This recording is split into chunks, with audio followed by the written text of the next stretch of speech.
Hello, welcome to our June segment of A View into the Collection. This month I will share with you part one of a two-part discussion about the seasons of dance at our pueblos. With the onset of the summer solstice marking the start of the summer season and the longest day of the year, many of our pueblos celebrate this notable point in time in closed and private ceremonies. Conversely, many of the pueblos celebrate what are known as feast days. Though Pueblo feast days occur throughout the year, most fall during the summer season.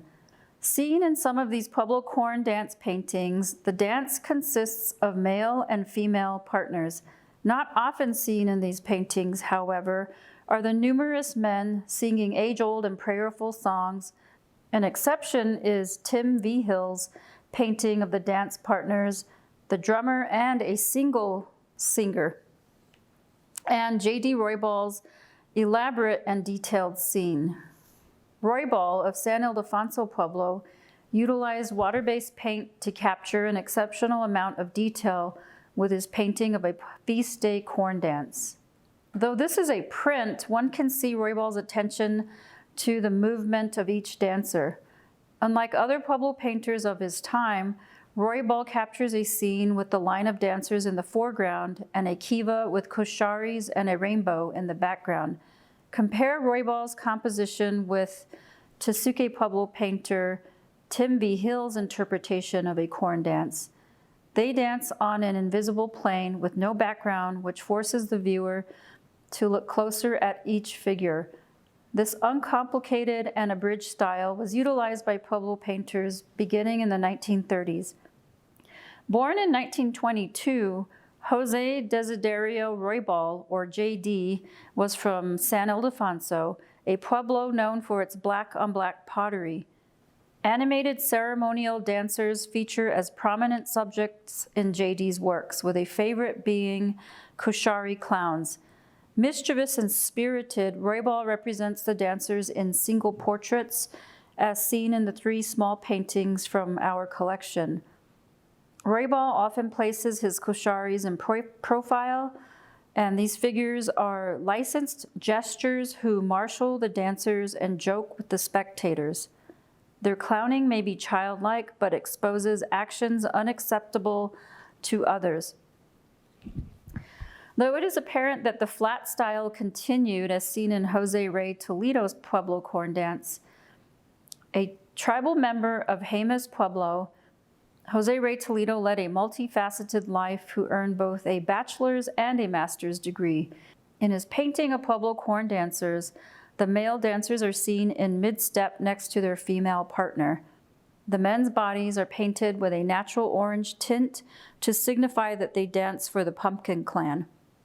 The women wear tablitas tied to their heads with step designs cut at the top to denote rain clouds. Dancers hold fresh evergreen in their hands. Note the man's dance kilt and the women's black dress called a manta. Silva's 1990 corn dancer depicts a single male corn dancer in motion, using a rich color palette highlighting the details of his regalia. From a 1984 New York Times article written by Betty Fussell, she asks her Pueblo friend, "How can you dance all day without dropping?" "You prepare in the spirit," he answers, "and you end refreshed, recharged. By dancing," he explained, "you gather power from the earth, the sun, and you focus the natural energy of the cosmos that makes the rain come." End quote. Our collection here at the center lacks a significant quantity of Pueblo dance regalia. Fortunately, we do have two beautifully woven mantas in our collection. These two mantas are woven in wool, likely on a floor loom. The heft of the wool is noticeable in the all-black manta, which is attributed to Acoma Pueblo and was donated by Nancy Williams. The manta with red and green detailing was purchased by the donor, Bertha Dutton, in 1941 from a trader in Gallup. It is faded with holes and feels thinner, so perhaps it was worn. According to the donor's notes, this is from Zuni Pueblo. The top and bottom borders are woven in a diamond twill and the central portion is woven in a diagonal twill. A crocheted lace is sewn at the bottom hem. I realize I am skipping over other fine details of Pueblo dance regalia. However, I am doing my best to utilize works from our collection. So this brings me to the men's embroidered dance kilt. Much of the kilts in our collection are sewn out of modern cotton backing material called monk's cloth, whereas traditionally kilts were woven with cotton in a basket weave.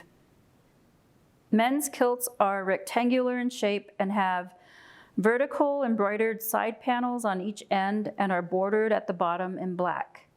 Dance kilt designs follow a traditional pattern with little variation and are embroidered in red, green, and black. The overall design field is arranged in 3 vertical zones with the wide plain area in the middle. These 2 embroidered ends meet on the male dancer's right side when worn.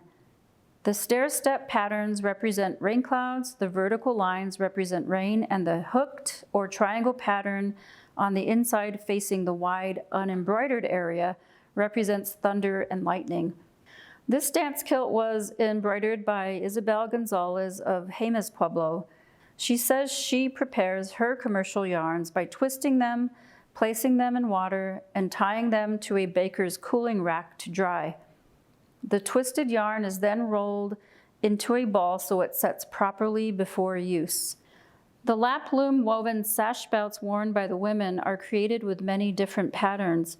Though many current day sash belts are woven in an array of colors, older styles were woven in red, black, green, and sometimes with white commercial yarns.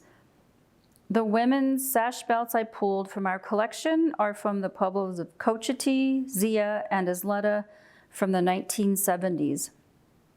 The belts are worn around the woman's waist and tightened enough so that it won't come loose while she dances. The white cotton woven rain sashes worn by the men carry symbols for rain. Tied at the waist, the long rain sash gets its name because it mimics rain clouds with rain falling down to the earth. The round bits at each end represent rain clouds, while the long strands of fringe represent much needed rain. As summer stretches into fall, feast day observances continue as well as social dances, which, depending on the Pueblo, feature the eagle dance. The eagle is seen as a messenger due to its ability to fly high up in the sky. In the eagle dance, 2 males dress in garments that replicate the look of an eagle. In our collection, we have the eagle dancer headdress and a set of wings the dancers wear over their arms to mimic the soaring of an eagle.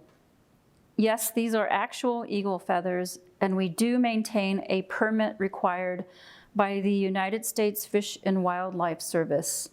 This allows us to utilize them for exhibition and educational purposes. The headdress and wings were made by Tony Perley of Laguna Pueblo. The other art piece I want to show you is a carved rendition of an eagle dance. This piece was carved out of cottonwood and painted with acrylic paints. It's a bit more on the stylized end of the spectrum. Here we see the 2 eagle dancers with arms stretched out either in mid-flight or about to fly. I love the detail added to the dancers as well as to the figure playing the drum. The artist for this piece is Juan Aguino of Okeowinge, a pueblo located northwest of Santa Fe. As I tie up this segment, I hope you will return for part 2 of Seasons of Dance at the Pueblos. The summer months in the Southwest are hot with little rain. Much of the symbols and patterns are meant as expressions of clouds and rain. The loud beating of the drum mimics the sound of thunder. Combined with songs of prayer and the participation of Pueblo community members ensures the arrival of rain and all of its life-giving blessings. In the fall, I will share more about the winter and spring dances and dance regalia. As always, thank you.